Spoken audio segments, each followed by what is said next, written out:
देखो बाराती साला पैदल ही आया है, नाच के लिए अपनी बहन को लाया है।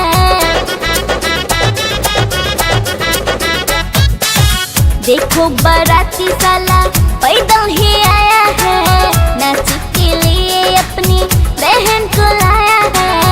ऊपर से लगती हो बहुत ही फिट फाट, पीती हो पानी जाके पटना मोकामा घाट। लगता है इसको ना मिला खाना, लगता है इसको ना मिला खाना। सखिया तू पूरी लेते आना, सखिया तू पूरी लेते आना।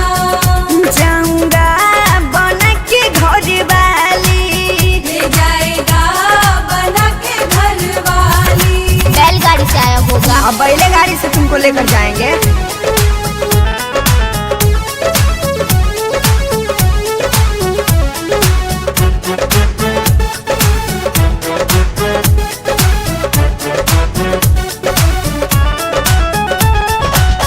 चेहरा देखो आईना में लगते हो जोकर, तेरे जैसे को मैं तो रखती हूँ नौकर।